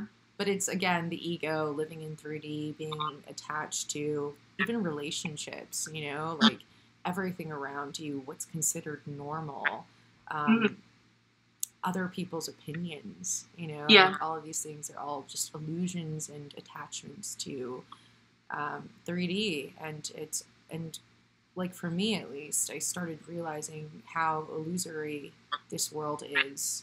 And the more I was able to have that perspective, the less I gave a shit about what like other people really, exactly. like, thought, because like, again, this can be a very judgmental and hard world, and a lot of people don't really work together, but they work against one another. So yeah, like, that's my experience with ayahuasca. I haven't gone too far in, but in my dream space, like, it's just death. That's really it. Yeah. What other psychedelics have you taken other than DMT? I've done I think pretty much just DMT, shrooms, acid. I did do salvia a few times a few years ago, and I hated it. Yeah. The first time I remember I tried it, and I guess I had like low expectations because I remember there was like the video of like Miley Cyrus doing it back in like 2008. So I was like, okay, like it can't be that bad. But like the first time I did it, I just remember it made me giggle. And then I remember I had some, and I at one point actually tried it by myself, and it like I remember it was it was like the feeling when your foot falls asleep, but it was like my whole body felt like that, and it was so uncomfortable. And it finally went away, and I just had the worst headache. And after that, I was like, okay, like this I got nothing out of this. I didn't have any spiritual anything. It was just kind of a waste, though. Yeah, but other than that, I don't think I've psychedelics wise. I mean, I've tried like Molly and MDMA. I guess is that technically a psychedelic? It's an entheogen. Yeah, it's a psychedelic catapult. I think. Like for me, when I take MDMA, I'm not partying. Like, yeah. I can't. I get really antisocial. I don't want to talk to people. I just want to meditate. Like that's it. Yeah, that's interesting you say that because I tried Molly like 4 times, and even when I took like a substantial dose of it, I never felt anything at first. Like for some reason my body like has a natural really high tolerance to it. I don't know why. Yeah. But then I did not like a ridiculous amount, but I did like I guess a heavy dose of it. I don't really do it often, so I don't know how the dosage works, but I remember I did it, and I was expecting to have like a super energized experience, but I just remember I was so tired, and it felt like I just wanted to go to sleep. And then I was kind of scared because I was like, okay, this wasn't Molly, but the people I did it with, they were all having the like Molly reaction to it, and they were having fun. And I just remember I was like trying to keep myself from nodding off, and it felt like I'd done like Xanax or something. And after that, I was like, okay, I don't really need to do that again. It didn't really give me any great reaction. For me, like, I had the most amazing hypnagogic hallucinations with MDMA. Like, I can get into crazy meditative states of bliss and cycling the Kundalini energy from my body and just, like, having this orgasmic, like, experience. So like it can be used for healing. MDMA can be used for healing when you have intent to heal yourself and you like really take it seriously. And I don't know who I watched a video years ago when I first started my channel about MDMA therapy and like writing out like your issues and like talking to yourself, your child self, like yourself in the womb, like all of that stuff. So I've done all of that with MDMA, and it was beautiful. Again, it's all about setting an intent and what you decide to use that for. Sometimes I'm being completely reckless, and guess what? It doesn't really feel really good. Like, I just like I get very anxious and just like I gotta get the fuck out of here. Like, I don't like doing MDMA at a music event anymore because like everything's just too intense and like no, I don't know how people do any drugs at music festivals. Actually, I don't think I've ever. The second time when I did acid recently, and I was at a music festival, and it was like a dubstep music festival. I remember when it was the final act for the night was Bass Nectar, and I was tripping, and it was the most terrifying experience of my life because it was just too many people, the lasers and the drops, and everybody else is like they're into it. Like that's what like the music festivals are for. It's like people would have a good time if they're on drugs, but like oh my god, it was horrifying. I thought I was gonna lose my mind. And after that, I was like, okay, if I do anything, it's gonna be in the privacy of my own home where I'm comfortable. I don't want to be at a social event. Like I feel too much. I feel you on that. Like I just get very overstimulated and just like I want to meditate. That's it. Yeah. Yeah. I'm much more like wanting to go into my own head than just be stimulated by outside sources. Yeah, no, definitely. I completely understand you on that. Also, just like, I just like, I don't know, like for acids, like I could never do acid at a music event. I tried it once. I tried a half a tab. And you know, like half a tab in general, that dose isn't a really good dose because you're like really fidgety and just like weird and like I tried microdosing. Microdosing's way better in like half the time. Yeah. That's what I figured. I'm like, if I ever did it again, I would try to do like the tiniest like microdose amount, just enough to where I barely can feel it, because feel it, it's just like yeah, absolutely. So like how has the psychedelic experience inspired you in your life and art? Is there any creative outlet? I know you like to do a lot of video production and like stuff like that. And like your Instagram pictures are amazing. Like thank you. Beautiful. Like I don't even know. Like that's why I think I use my art and like stuff like that, because like I can't like I don't have an eye for like beauty and like stuff like you do. Like wow, you're all of your pictures seem like so well composed. Oh, like, thank you. The perfect Instagram picture. Oh, thank you. See, I feel like, but then it's like when you do art like that, I can't do that at all. I think everybody's strengths are in different places. Yeah. But yeah, I think well, I feel like I've naturally been like artistic for most of my life. I was a film major in college, or like technically it was like a video production. Though I think that's what kind of drew me into YouTube and everything, because I mean I live in like Baltimore, so there's not like a ton of film work around here, so I kind of had to figure out my own way to well, you're like right next to New York. What's up? You're right next to New York. Yeah, that's true. And I know a lot of people I went to school with ended up moving to New York, and they get film work up there. So for me, I'm so like hesitant to like uproot, so it's like something I've been considering. But I know like I do like a lot of like I was doing freelance photography and like videography on the side, but that wasn't enough money for me to just rely on, especially with like YouTube. I was clearly not making enough money to like solely rely on that. Yeah. But so I have like a full-time job where I'm like a retail manager, but I still try to like on the side do like photography, like videography, stuff like that. But I think it's like in a way though I like doing YouTube more, just because like, even though I wasn't really making money on YouTube, for any freelance job I get, it's not like I'm super passionate about it, because most of the time you're just doing work for a client. If they want headshots, or if they want like senior pictures, or you to shoot a wedding or something, it's not like I don't feel like as creative as I would like to be with stuff like that. So I think definitely psychedelics though, they do like trigger an inner like creative ability in you. And I remember after I had my first few experiences, that's like, it really set me off and wanted me to like pursue YouTube and pursue like freelance and everything. And I still want to do all of that stuff, but unfortunately when you work full time, it's like I have to like figure out ways to have enough time to do all of that stuff on the side. So I feel like that's why I had to like posting on Instagram, just because it's like kind of a creative outlet for me, but it's not as fulfilling as I would like it to be ultimately. So yeah, like you say, like you're just like you realize how much a lot of other people have to learn, and how those experiences of you being underestimated or undermined or thought of as less than makes you stronger and makes you better at what you do. Yeah. Yeah.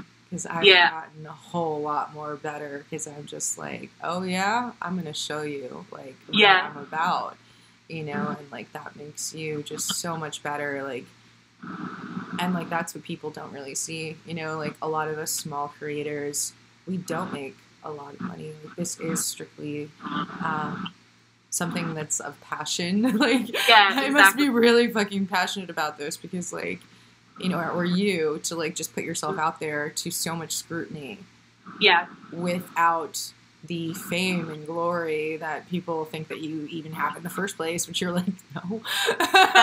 Especially, and I think it's also harder, especially when you're making videos like on this type of stuff, that it's not so accepted by YouTube, that you're not like, you're most, like at least for me, like none of my videos were monetized for the most part, or they'd be monetized for a day and then I'd go on the next day and it'd be like taken off.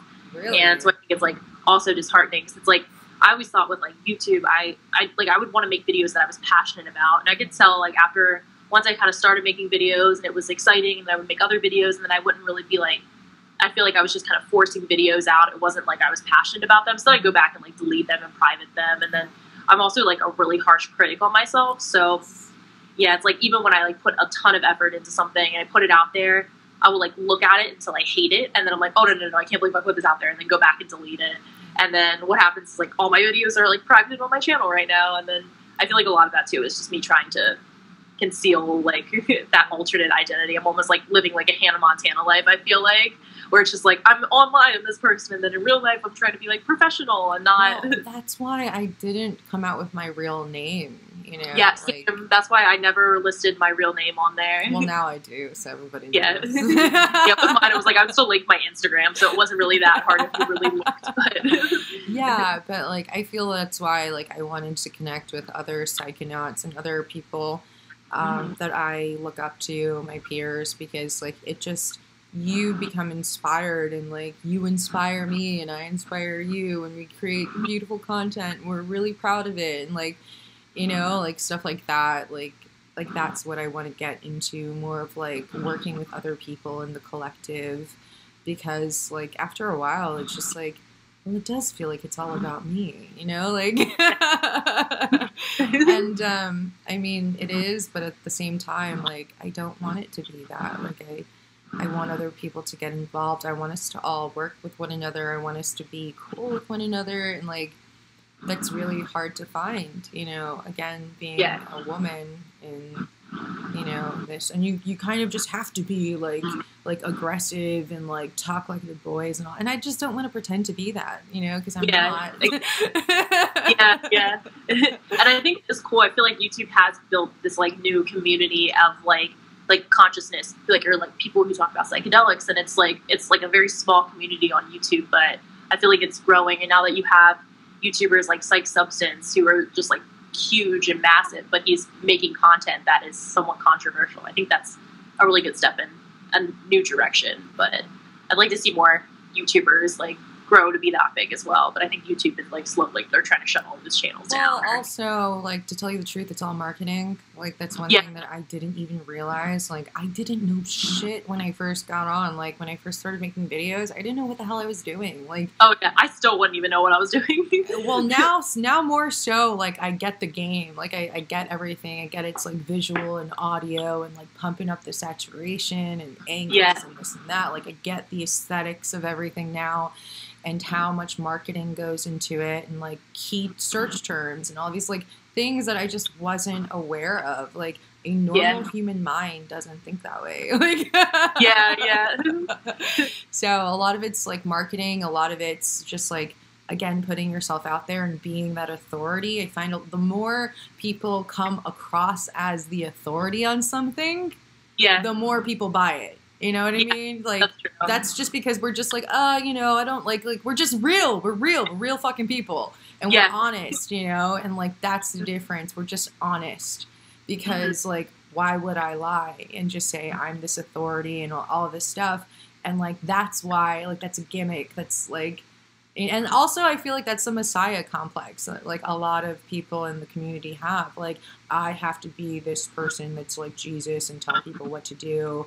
And that's not what people resonate with. People don't want to be told what to do. They just want to hear your story. Like, exactly. They want to feel your personality. So, like, that's just, like, you know, things that I've been realizing, a lot of the self-judgment I have, because, like, I haven't been doing videos, and it's because I've been in my own head.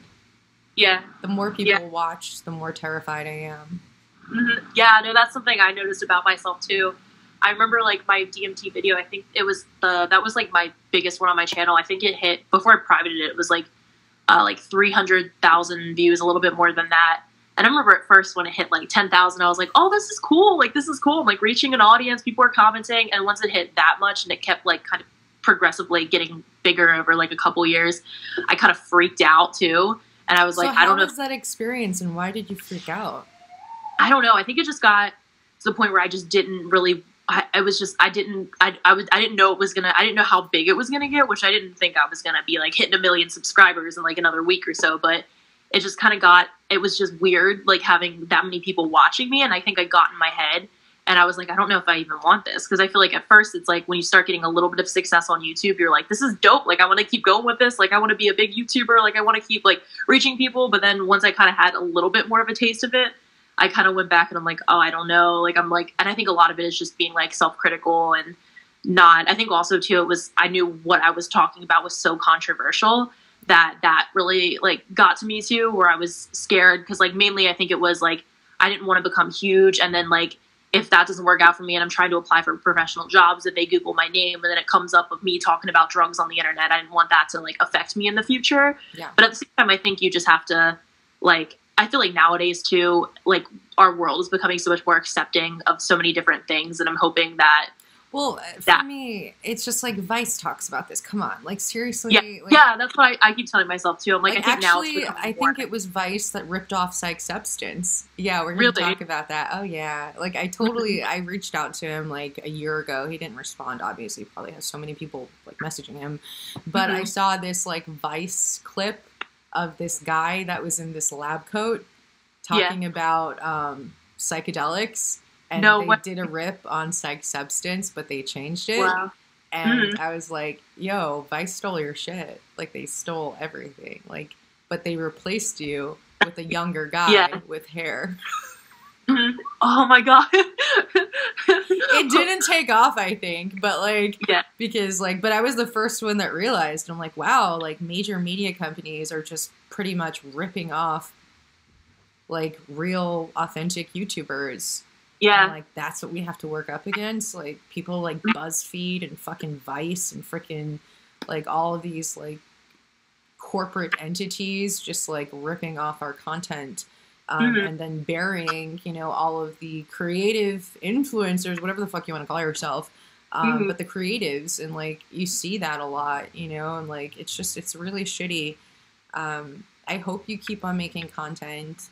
I never want you to stop making, like, seriously, you were one of my favorite YouTubers. Oh, thank Even you. though, like, you didn't, like, create a lot, but, like, the 40-something videos that you did create, like, you just, like, to see another girl on the internet talking about psychedelics, it just made my heart sing. Like, because, like, there's, like, you don't find it. Like, you don't, like, everybody's afraid. Like, even if it's, like, paranormal experiences or, like, clairvoyant experiences or whatever, like, I love hearing about that because, like, it's just, like, you just, it's so relatable, you know? And, like, I think that's why I continue to do what I do. It's because I want to inspire others, not just women, but, like, others in general to, you know, put themselves out there and, like, start creating some type of change, like, within ourselves and, like, creating content that, like, will influence somebody to just, like, go into their mind or to take the next step or to pursue what they love, you know, and to pursue art and to pursue beauty and to, like, just be kinder and, like, all of that stuff. If, like, that's what people could get out of it, like, that's what I'm here. Like, that's what I mean. Like, getting famous and, like, I see a lot of clout chasing now. Like, I get that.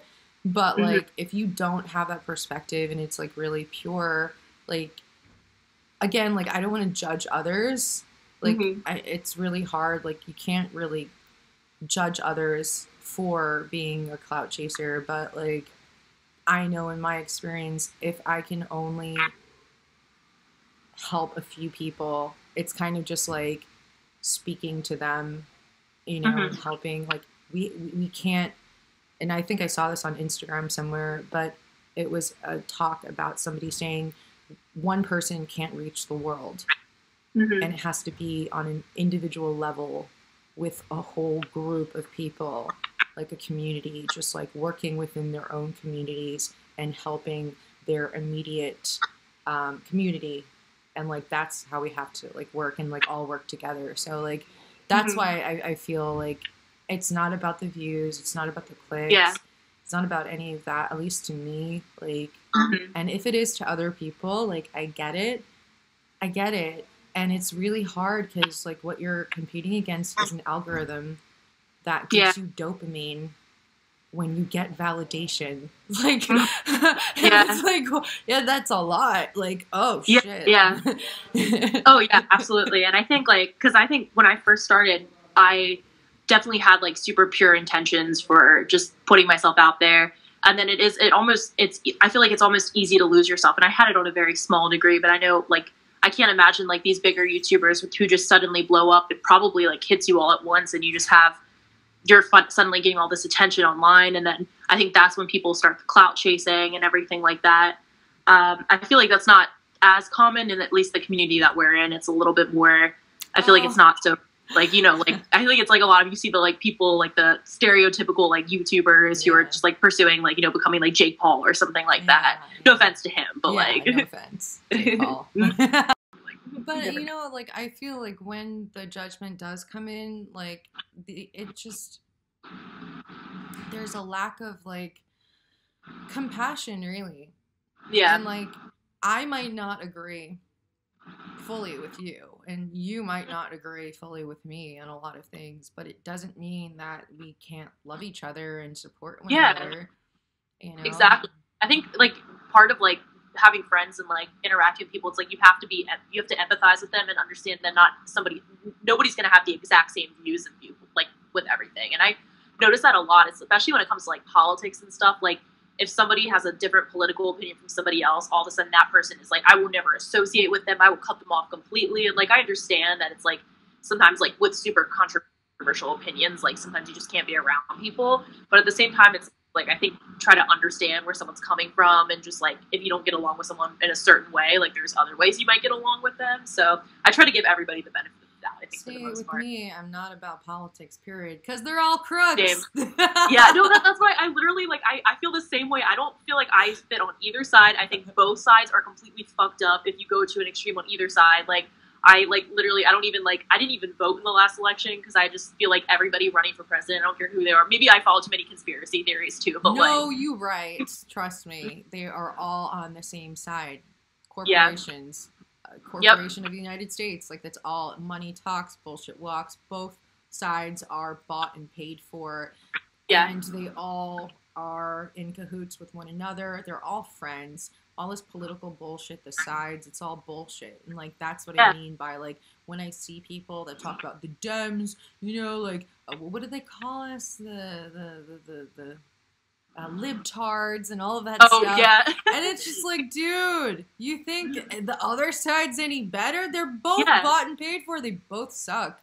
Yeah, exactly. Like, I literally, like, I feel like I also don't understand enough about politics to have a real firm opinion. I mean, I get, like, certain social issues, like, I, like, have opinions on, like, gay marriage. I'm like, I don't fucking care if you're, like, do whatever you want. It doesn't affect me. But, like, people, like, they are just so opinionated on, like, one side. If, like, they're Republican, they do not want to associate with any of the libtards. And, like, vice versa, if they're liberal, they don't want to associate with the Republicans. And it's just, like, sickening. Here's the funny part. When it comes to censorship, both parties are being censored.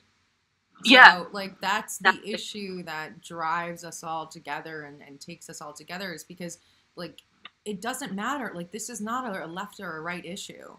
Mm-hmm. You know, like, censorship isn't left or right. Censorship is just censorship. Like, that's just how it is.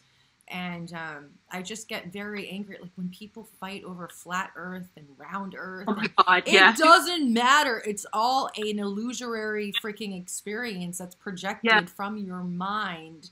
Yeah. And it's all fake anyway. It's not real. This is not real. Yeah. It's all going on in your mind. So whether it's flat, whether it's round, doesn't fucking matter. Yeah, exactly. That's how I feel when people start arguing about religion, too. Like, I always want to chime in and be like, honestly, at this point in my life, I believe in the Matrix more than I believe in any religion I've ever, like, encountered. And then people go off on me for that, and they're just like, what? Like, crazy. Like, I'm like, what? Why is my idea of religion crazier than you following, like, the Bible or whatever other religion it is? Like, everything is equally crazy. Like, but I guess no knows for sure anyway. So, well, you know, I honestly believe that all religions were, they have some truth to it. I believe that they were the creation of the psychedelic experience. The psychedelic experience is the religious experience. Like, you know what I mean? Like, I met God or source or whatever the hell you want to call it. Yeah. But I met that in a DMT trip. Like, yeah. It's funny because it's like, I think that's like, the closest I've ever felt to God was on psychedelics, which it's like, because I literally, like, I was raised Catholic, but as I grew up, I kind of strayed away from it because in my head, I was like, okay, like, I feel like I'm getting, like, bullshit vibes from a lot of this. But then when I started doing psychedelics, I was like, I don't know if I feel like I'm Christian, but, like, I feel like there's, like, something there, like, and I interacted with it. Yeah. And it was like a complete like wake up call in my life. It changed me because I was just like, okay, there's definitely some sort of higher power. I don't know what the fuck it is, but I'm like positive I don't think this is all like just like coincidence. Like I don't think it's all explained by science, especially when you like, my boyfriend actually kind of told me, he got me like thinking about this, that like, if you like break down like physics and like everything is built on like physics and numbers and everything is patterns and like physics are perfect. The way everything works, it's all perfect. And that's just like, how does that just randomly happen? Like, oh my God, 440. I swear, okay, I have had so many synchronicities with 444 too. That has like been my number. I see that everywhere. It's been like a year. Like I see it on license plates and everything. That's actually so weird. The angels are here with us. Yeah. Yeah. Like that. No, I used to see that all the time. Like I used to get freaked out. It was always 444. And a year ago got really intense. I would see it like all the time. And I found out I was born at 4:45, which was just like a minute off, but still I'm like, oh my God, 1 minute earlier.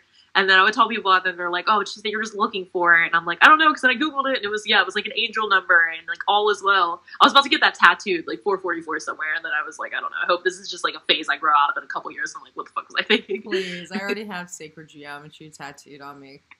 That's I've awesome. Yeah. There. I wanted to do that too. Yeah. I wanted to get some sort of something. I wanted to get the DMT molecule tattooed on me for a while, but then I was like, I feel like that's thing to explain to people than anything else kind of like relate to it. Like just a molecule. Just be like, yeah. People wouldn't know what it is either. I could just be like, it's serotonin. They'd be like, oh, okay. Yeah. Like, yeah. They all think that people would never really know, I don't think. And if they did know, that means they probably have like looked into it themselves. They, it's like. Yeah. Yeah. Like I've had so many like synchronicities, especially with numbers. And like when you said that the matrix it's a number matrix. Yeah. Like that it's true. Like when your boyfriend said that everything is physics.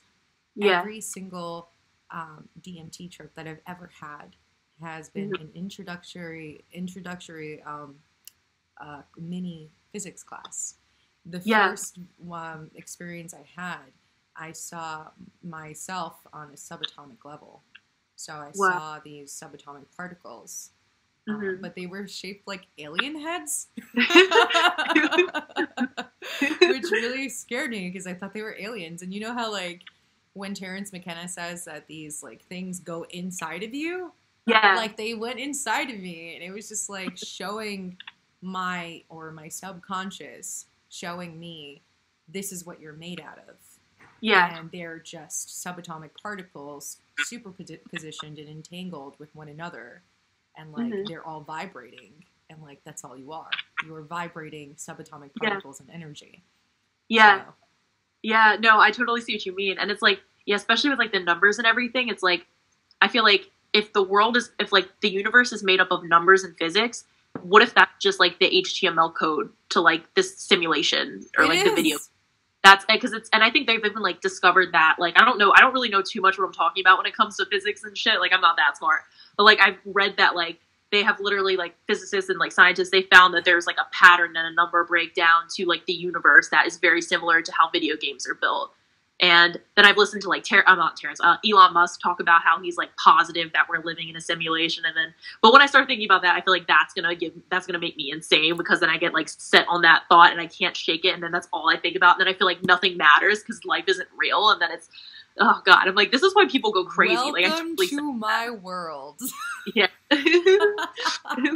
It's so, I swear. And it's like, I feel like I have to stop thinking about that because that like literally, I feel like this is why people end up in like mental hospitals because they just get set in that thought and they can't get out of it. And I'm like, I feel like I'm like teetering on that edge sometimes where I get too engulfed in that idea. Thank you for saying that. You made me feel so normal and I could relate so hard and I resonate because like that's been my life for 3 years. Like yeah. Yeah, it's, oh my God, have you watched Bandersnatch on Netflix, the new Black Mirror movie? As soon as I watched that, like the scene where he did the acid and started I was so triggered because that was like a few days after I had done the acid and I was like, oh my God, this is literally like what I was thinking. It hit so close to home. Can you believe I couldn't even watch that scene? It was like when we talk about trigger, like people are triggered. My freaking self is triggered into the psychedelic realm. So Yeah. anything, and like I told this to Misha Lee too, like I have to look at the back of my hands all the time because I'm afraid I'm disappearing. Like, because like you get so into that this is a simulation, this isn't real, like you get into that. And like having it be this theory and like knowing it are two different things. Yeah, and I think that's what it's like. I feel like I'm so sure of it sometimes. I try to tell myself like I don't know anything, like, because at the end of the day, it's like, how do I really know that these psychedelic drugs don't just like fuck with your brain? It's not just like an actual hallucination. But like I've been so sure of things when I've been in DMT land and like been tripping on acid and stuff, and it's just like literally I've been like so sure of it that I don't know, when I come out of it, I'm still thinking about it, and I'm like, I'm still positive that I've experienced that. And I think a lot of people who are like religious, they've never really had like a religious experience. Most of the time, I think they're just raised that way and they just think that that's what it is and they were just raised like that. Yeah. But they've never really had any sort of like experience that got them to believe that like God is real. But I feel like on these like psychedelic drugs, I have had that experience, and I don't know. I feel like and it's like, I don't want to feel like I'm above everybody who hasn't experienced that stuff. But it's like, in a way, it's like, I don't know. I feel like I like have this like this knowledge that like so many people don't have who haven't like tried any of this stuff before. It is really magic. It's really magic. Yeah, and then I feel like I'm also this is when I get like into like my shamanic, like I gotta go teach the world and like tell them everything that I've learned, but most people don't want to listen. You are here to teach. You really are. You are here to teach, and you're here to inspire. You've certainly taught and inspired me, and I remember watching your video and like being like, holy cow, this young girl is so courageous and so young, and for her to like put this online and to like, it was so moving when you talked about dying, when you talked about being one in this soup of souls and all of this stuff. Like, it really brought me to tears, and like I was so inspired by it. Like, you are really here to teach. Like, don't ever like underestimate how powerful your truth can be to other people, because it was life-changing for me. Like, that completely, like that summer of 2016 completely altered my life forever. Like, I altered my reality. Yeah. So never underestimate the power of your truth, because you are literally, you are the matrix, you are the womb, you are like it's you know, and like you just realize how powerful. Like, I think a lot of us are very afraid of our power, especially women are very afraid of their power, and I don't think we should be. I think we should embrace it and elevate each other, and just like that clairaudient tone of like that shepherd's tone of like up into infinity. Like, that's what vibration is. That's what you're supposed to be doing with each other, and just like elevating each other to like that, to peak at an enlightening experience together. Like that's what I'm all about. And like when you talked about like the pyramids and all of that stuff, like in that psychedelic experience, I've experienced that too in DMT. Like, it was highly occulted and very magical, and I remember being so into magic as a child. Like, I was obsessed with magic. I don't know if you were, but like I was always like, I was stealing magic books from Barnes and Nobles because my mom wouldn't let me buy them. That was a really long time ago. And like buying like Ouija boards and like sneaking them into my house.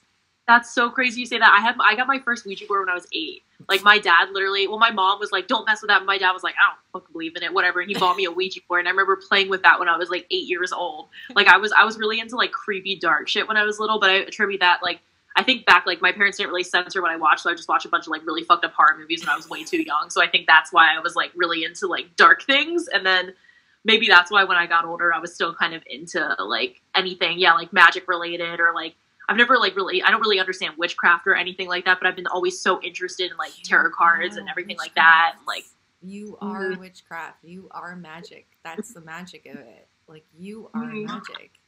And like that's what DMT showed me. Like, you are the alchemical vessel. You are the magician. You are the occulted information. You are the magic. And once I tapped into that, I just realized how, if somebody created the simulation, it was created in, like, you were created in that, in their image. So if all is one, if all is source, you're connected to that source. You can make magic happen. If you like you said, you know, knowing that it's a simulation, and, you know, having it just in theory, well, knowing your magic, and then just having magic is just in theory. You know, like, that's what I keep on telling my boyfriend. I'm like, you can't learn this shit in books, like, a lot of it, you know, but I mean, it's good to read, and it's good to, like, read up on, you know, magic books and all the other magicians that have come, you know, before you. But a lot of the stuff that I've learned was, like, intuitive and through experience. So like, that's, I was initiated into, like, the mystery school in hyperspace. Like, that's literally what happened. And I was like, oh shit, all of the other stuff was fake. Like, this is the real shit. This is, like, the real magical shit. And it's not like, you know, is my boyfriend gonna leave me in tarot? Like, that's not it. So, like, this is not what we're talking about. This is a very superficial level to magic. And I find, you know, divination for, like, you know, like, money and all of these things, it's all, like, kind of like charlatanism, you know. It's just, like, very base level consciousness, but, like, it's so much more. It's your state of being. It's becoming God. It's understanding that you are everything, and you are the matrix. Like, you imprison yourself with your self-limiting ideas, you know, like, that I don't know, I'm just rambling right now, but no, I feel that way too. And it's like, I feel like I've also learned, it's like, I feel like I believe in almost, like, everything is possible at this point. I don't think anything is bullshit. Whenever anybody brings up anything and they're like, I think a lot of people shit all over astrology, and, like, I understand it's like the stars can't determine, like, if you're gonna, like, fail your math test next week or something like that. But, like, after I, like, really have, like I feel like lately, like, the past couple of years, I've been like, well, why do we have to just assume that everything is bullshit? Like, there can't be any sort of, like, science behind this. People are just so quick to shut things down. And that's why, like, whenever people, like, present conspiracy theories, I think a lot of times, a lot of them I think are bullshit, but then I'm not quick to, like, shit on, like, anybody's theory for anything, because, like, we don't know. I believe anything is possible. Here's the thing. I think astrology, like, the stuff that, like, people are talking about, and, like, the occult stuff are completely different. Like, Vedic astrology and, like, numerology and all that stuff, like, there's something to it. The fact that we are governed by the sun and the moon and the planets, like, there's something to it. Like, I feel like it has to work. Like, everything's built on, like, patterns and, like, physics and everything. It's like, why wouldn't the planets and, like, the sun, and, like, when you're born, why would that have no effect on you? Like, especially if it's been studied for, like, thousands of years. Like, that's all gotta be bullshit. Like, I feel like I didn't even ask you when's your birthday? What sign are you? So my sun sign. Yeah, so my sun sign, because I actually did the whole, like, when I discovered, like, the birth chart or whatever, I think it was my sun. So my sun sign is a Virgo, but my moon sign is a Gemini, and I definitely feel like I identify with the Gemini a lot more. And then I'm an ascending Aquarius. Okay, all right. What are you? I am a Capricorn. I'm the goat, like dark energy. I don't have my chart on me, but I think it's a Libra. And the ascending, I don't know. I feel like I don't even fully understand how the birth charts work, because it's so complex, and that's why I think when people are like, "Oh, it's bullshit," it's like, okay, well, like, if you read your horoscope at the back of a magazine, like, I feel like that's gonna be a stretch. But I think that a lot of people, when they think of astrology, that's what they think of. They don't think of it as a science. They don't think of it as, like, a cult, but it really is, and it is an aspect to the occult and goes hand in hand with numerology. So, like, I just feel that the people that say, oh, it's not real, it's because they don't really understand it. And, like, just like the people that are like, oh, I don't believe in tarot. Well, like, all tarot is like, it's the pentacle. It's like living, like, it's, and again, that's magic, you know, like, the elements, and they're all represented in the suit, and then the major arcana, and it's all about. And for me, I use tarot not to like be like, oh, is my relationship going well, or like, am I going to make money, but more of my my soul experience, and what are the major lessons to be learned within the year. Am I, like always checking my ego. I find that like the tarot is really good at just being the friend that says exactly what you need to hear. Not what you want to know. Because we could all bullshit ourselves, and like the tarot, it just doesn't bullshit you. Yeah. It tells you exactly what you need to hear, and you're just like, oh shit. Like, not only did it just school me, but it also like made me feel like there's a lot to learn about myself. And for me, what came up recently was my own self-limiting belief systems. Like, when you ask tarot, am I going to be successful in, my whatever, career, the first thing it's going to tell you is, how do you feel about yourself? Yeah. How do you look at yourself? Do you believe that you could have success? Do you believe that you're worthy of it? Do you believe that you are creator? Yeah. Or, and it's all about the negative patterns. The patterns, you have to, again, look at patterns, the negative patterns and the negative self-talk, and like the not putting yourself out there, and all these things that just like, oh man, like this is what a confident person does. A confident person doesn't give a shit what other people think. They just put it out there and keep it moving. So like those are the things that it touches on: your confidence, your self-worth, your negative back talk, your programming, your mental programming that is putting you in your own constraints. If you talk about money, and like, it'll talk about your shadow, it'll talk about your superficial nature, it'll talk about like putting like monetary gain in the most, above everything else. It'll call you out. Which is why I love tarot.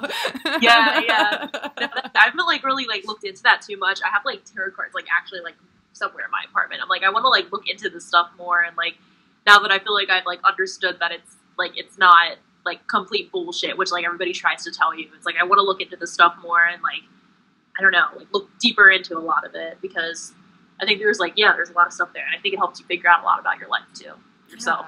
Yeah, it really does. And like, it just makes you more self-aware of just like the little lies that you tell yourself, really. These are things that like, I like to be as honest as possible, like, and I will talk things out to myself, like even when it's like my partner, and like the thing that he's like, I've never seen anybody, like, the reason why he was so attracted to me, he was like, I've never seen anybody just so honest and raw about just like expressing how they feel and not giving a fuck if they feel, if they are perceived as weak or anything.